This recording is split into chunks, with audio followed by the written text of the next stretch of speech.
So splicing basically means you have a payment channel, you have a certain capacity on the payment channel, and you want to change the capacity on the payment channel. Right? You don't want to change your balance, right? For balance change, you have loop in and loop out, right? Because then you can like use a submarine swap and send some money away or get some money on it. But splicing really means you want to change the capacity. And I mean, the obvious way of doing this is close the channel, make a new channel with the desired capacity, and you're good.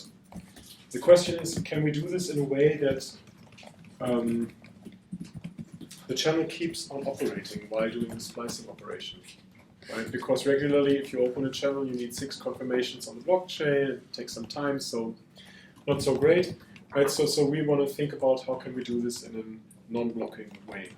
The reason why I'm doing this format in this way currently is when I joined the Lightning community, like I really joined in June last year. I was on Lightning Hack Day, and people from Lightning Labs were there, and they were telling me about all those concepts that I never ever heard of before, like atomic multipath routing, splicing, watchtowers. Like I didn't know that stuff.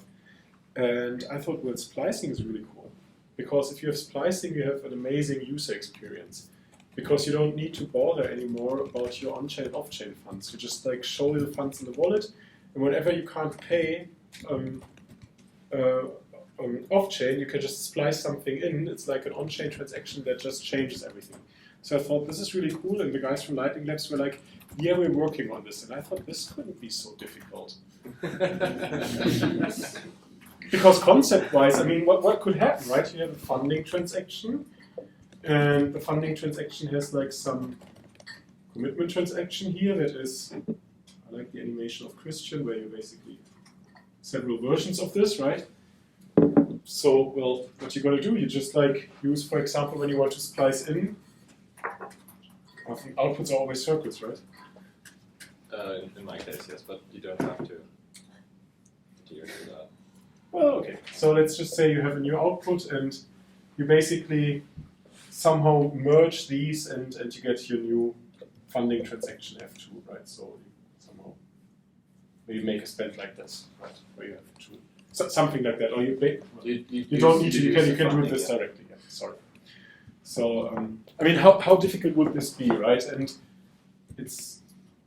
I was sitting down, and I mean, I was still pretty new to Bitcoin and Lightning and everything, and I was writing down some of the like scripts and transactions, and I thought, hey, I can solve this. So I volunteered on the Lightning Dev mailing list and be like, hey, I can spec this out. And people were kind of like not responding to me, and I was starting to like look deeper into this, and then I realized, oh, actually, it's really difficult. And so the name should have given it away. I can tell you later about why I called it splicing. Oh. But splicing is really nice from a practical point of view, but it's really difficult once you get into the details. So the hidden difficulties were already in the name. All right, and what I'm trying to do with you right now is to figure out why it's actually difficult. Right, so I want to make this a short session. I don't want to like find all the difficulties, but I want to be interactive with you of like, why is even this thing, if we make it in this way, difficult? Like this would even be like a blocking way, right? Because we would now have to like somehow attach the new commitment transactions to this, and we have to like wait, and in this time we can't like operate this channel. But even in this way, why would it be difficult? And it would be really great if it's not always the same people. Fabian. So I mean, like what you were saying now that it's that the channel keeps operating, I think is really making me headaches. Like I mean, like we can take like the current state of the transaction, like the funding transaction, and we can have it sent to another funding transaction, and we can update our commitment transactions like in a cooperative way through a protocol that I think can work trustless. But then at the same time keeping the channel state updating, like that's then lets the complexity explode basically. Okay, so I agree with you. So here's my suggestion. And I think this is similar to something that I came up with in this time when I crafted this mailing list post, which is somewhat ridiculous. But a funding transaction lives on a 2 out of 2 multisig wallet, right? So why can't I just send some funds to that address? Right. So let's say this is like some Bitcoin address, I don't know, 3xk5 whatever, right? So I take some Bitcoin and I just send more Bitcoin to this Bitcoin address. Second channel. Hmm? 2 channels. You have 2 channels, right? Well, I keep on operating on this one, and as soon as this one confirmed, and I do this with the same method of like, this is my funding transaction 2. Changing this picture a little bit now. I have this funding transaction 2, and this one already has commitment transactions, right? It's my commitment transaction C prime. And as soon as this one has enough confirmations, what I do is I say from now on, I only use commitment transaction C prime prime that are spending these 2 funding transactions. I could flip that, couldn't I? Right, so how I mean, Touch was suggesting when I'm just doing a new funding transaction to the same wallet, I mean, I can operate this all the time, right? I already have a commitment transaction spending this, so it's safe for me. Also, I mean, just from a privacy point of view, since it's interactive anyway, get a new set of keys, get a different address. You know that they're the same, but not everyone else has to, right? Yeah. Fair enough, right? But let's understand the difficulties first, right? So C prime is just there to refund you. C prime is just there to refund me, Okay. right? It's just there that I know when I splice something in, it's no big deal for me. Right, I keep on operating this one, and as soon as this transaction is really confirmed, I make a new commitment transaction that now is spending these 2 funding transactions, and this is my new spliced in channel. Why is that not working, or why is that difficult, why is that tricky?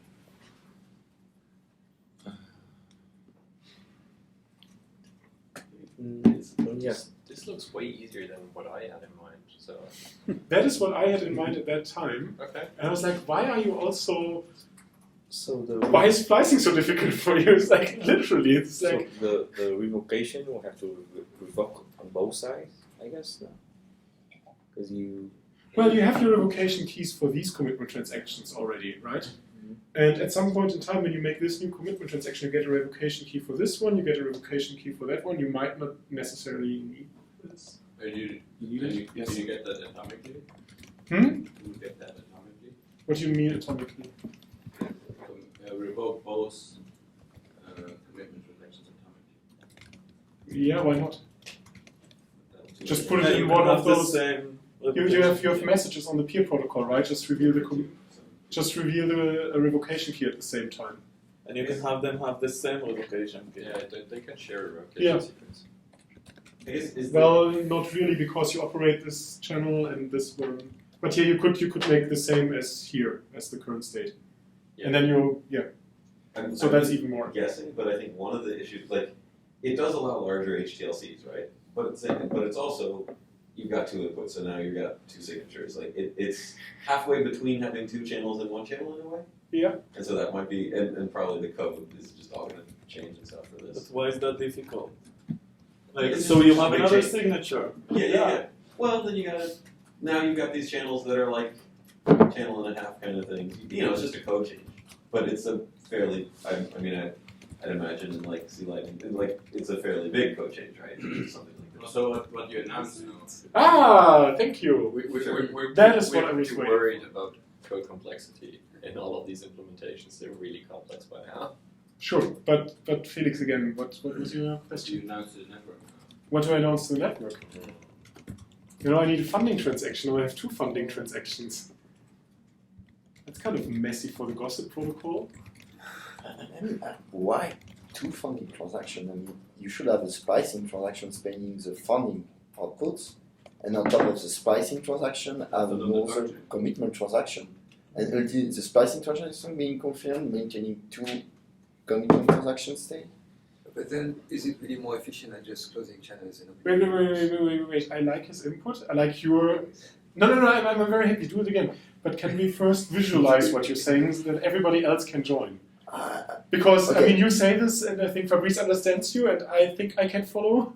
but I'm not sure if everybody else was able to grasp this quickly. So you have a different idea for a splicing First, protocol, right? are we doing a splicing or a splice out? Let's do splicing at this point in time. Splicing? Yeah. Okay, so you may have a splicing transaction.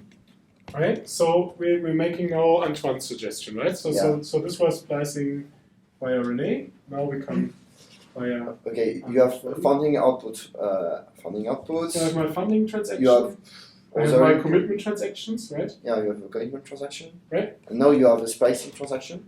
Okay, It's spending the funding outputs and your other inputs. Okay. So this one is spending the funding and some other. Let's call it F1, right? And on top and before to broadcast S, you have the commitment transaction. On top of a splicing transaction, yeah. So now I have like commitment transaction. Yeah, C prime. C prime, yes. It's equal to the last state of the. Yeah, which is the same as this one, basically. Yeah, they're the same, yeah, but not spending. Not exactly the same because here's some more funds Yeah, that yeah, go, yeah, but sure, but the output are the same. But you can't use your existing channel while that's confirming. You are going to What use I it. was talking about at the beginning. That's the same as closing and reopening the channel, Because basically. now you've committed to this C dash and it has the current balance and you can't update that current balance. Oh, can't I? You Can you? I can, even if this is not broadcast, I can still update the others. You have to That's update both. mutual Yeah. Yeah, closing. so now you do. That's the point, right? It is. That's the whole idea. Now I do C3 and C3 with that Yeah. was C1, C3 prime. C3 prime, right? Like, that's Now I- already possible. How is that different than what you can do now? You mutually close a channel, but instead of use the regular transaction, you just add another input and change the output to be a new channel. So That's the the same. The idea behind splicing is basically these funds never touch a single sig, so you can be absolutely sure that S will eventually confirm, so you can start building on top of S. That's the main difference between closing and reopening. How can you be sure it will be confirmed? Because all of the funds are basically Multi-sig. already on multisigs, and You alone Or- cannot move them. You need your channel partner, and your channel partner is following the protocol. And if the channel partner is not following the protocol, So Either you- I1 needs Yes, to so you- also be a multisig? yeah, sure. F1 so is already a that's- multisig ahead of And you time. shouldn't. You shouldn't It's okay. compute. This one doesn't have to be multisig ahead of time. Yes, it has. No. Yes, because otherwise I could So double that's spend it. expensive. No, you may have even without multisig input one. It can be even without multisig if you have an output on C. If you have an output on C3 prime, just giving back the phone to the other guy, and you don't add this phone in the channel until the splicing transaction is confirmed. But then you need to wait for confirmation. Yeah, you So need to if- wait for the confirmation before you If use it. F1 isn't multisig already, you have to track on both versions of the state. If F1 is a multisig, you can basically switch over to just continuing on S1, Well, that's Yeah. it. right?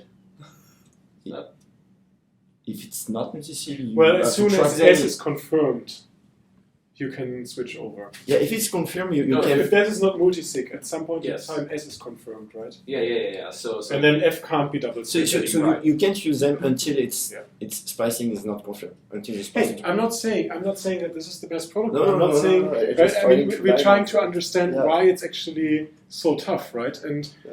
I hope that we would talk a little bit more. Who of you is following the Lightning Dev mailing list? Okay. So, I stopped because there's too many mails. well, I mean, what you can do is, I think in November last year, Rusty was making a proposal for a splicing protocol. And when you read it, it's actually really hard to figure out if he was using a mechanism like this or like this, because all he was talking about was the channel protocol. Like, what kind of revocation keys are we sending back and forth? Yeah, Are we triggering a splicing? How do we move the funding transaction, right? Because in this scenario, what you have to do on Gossip, you have with Gossip to tell them, hey, by the way, this is my new funding transaction at some point in time. Like once the splicing is locked in, Gossip has to know that this is actually now right? So there is this transition period where we see F being spent, and therefore the channel is closing, but not really because we are transitioning to S. So there's a grace period where you don't close it. But remember what I told you about gossip, right? Gossip doesn't have this closed channel message. A channel is closed on gossip if you see the funding transaction is spent on chain. Right, so the channel disappears, right? It's operational, but it disappears. But could you stop that from disappearing if you already renegotiate the S, the new state, the new commitment transaction? Yeah. So the thing on is, top of the new funded channel. well, you see as a mempool, right, which kind of signals that F is spent, but you don't have a block height yet because you don't know when it's being mined. So you can't announce this on gossip because on gossip you need a block height. Also, we don't allow channel announcements if the funding transaction doesn't have at least 6 confirmations. So to the rest of the world, the channel would look inactive for 6 blocks at You least. should have maybe inheritance. I mean, if I'm spending a funding output which has been previously announced, Yeah. So you don't have to wait 6 confirmations. So we would have to pre-announce, hey, by the way, I support splicing. Pre-announce over gossip to We everyone. might see this flicker on and off again. It's just Why not do change that the gossip channel announcement looks like sort of a transaction. It has an input and the output is the channel ID. Like, you know what I'm saying? You can easily make that the channel can have more than one funding transaction. Okay, so here's the thing: you can easily make a lot of things. Yeah, I'm saying. I wouldn't say easily, but somehow this looks simpler to me, like code-wise. Having a channel. What? the left one or Yeah, the left one. the left one is really cool because you are actually not closing the channel. Yeah, and Yes. all you need is to change the gossip so that it will accept the channel with 2 funding transactions. I think with the second one, you can do splice out at the same time. You can do splicing. Really? You can do splice Oh out. right, the left one doesn't allow splice out. That's difficult then. Oh, good. Well, you can splice out this one. Wait, how does splice out look like? Until now we talked only about splicing. Yeah, wait a second. I think we Yeah. had other. You Fabian? I just want to say, like, everywhere we rely on one out point being like the basis to like checking that we are correct on chain. Like there, we would have to expand it to like use several out points as many as we want. So that's basically my answer to we can do a lot of stuff, right? But depending on what we do, it has severe consequences along a lot of other stuff on the protocol. And that was for me a thing that I needed to learn over half a year, 3/4 of a year, like for a long time. Because I was just drawing these pictures and be like, hey, I solved splicing. Why was it so difficult for the Lightning devs to do that? And yeah, I mean, now I know. So Try mixing in the backwards compatibility with nodes that might or might not have upgraded yet, and it gets really weird. So yes, we could talk a little bit more about splicing out, how this might look like, but my feeling is that the main point that I wanted to transport to you was successfully transported. And the fun thing, however, is that my feeling is in this group there's many people now who understand the difficulties of protocol development, who can actually walk through the proposals and actually really like make suggestions, like really see on which parts of the protocol are being impacted and why are they being impacted and what should we keep in mind, right? Because I mean, we're all, or at least you, I don't want to be like rude now, but everyone's just like human beings. The more I look on something, the better it is, I would say. Totally agree. I have a question on the left side. So if you force close, and you have multiple funding transaction, can you be in a limbo state where like half of funding transaction was closed, but then the other half didn't get closed? No, the funding transaction is always on chain. I mean, when you force close it, you have to, when you go rechain, you would you would spend from both outputs. Yes. So the So, but commitment if- transaction is a single transaction that's confirmed or is not, and it's going to spend both outputs. But you have to save a little bit more stuff because, I mean, let's assume somebody makes a channel breach and spends this one. Now you can't do penalty revocation with some of theirs, so you need to like really remember that one. Oh. That's. Ugh. You know, but that's the point. Stuff gets ugly, right? Someone revoked the first branch. So anyway, I mean, I would really, I mean, I promised to make 50 minutes about splicing, and maybe for once for all we can stay in time. I mean, we can. Punishments pre-splice don't transfer over to. So you're going to have to keep 2 copies forever, right? Yeah. When we looked at splicing, we basically came up with Antoine's idea because we think it's the safest. Yeah. But even that is It has a lot of really like helpful. again. I mean, Because you have just to think have about. two accountability entities. Because you want to spend the other for international. You don't want to have. Yeah, but you can't until it's confirmed. Yes. Yeah, That's but a just problem. think about gossip and all these things, right? And the entire channel protocol. I mean, before you only like, you know, you have different states that now occur. I mean, it's just like these kinds of questions that arise. So yeah, but in Elihai's spirit, you can do a lot of stuff. And no, I think that's really the spirit that people should have when looking at these problems. So anyway, I would pass over to the next person and hope that this was. Yeah, enlightening. I think the important part here is there are no dumb ideas. Just because we went down one rabbit hole Oh yeah. doesn't mean that there's simpler versions that you guys might come up with. So tell us if we're being stupid about these things.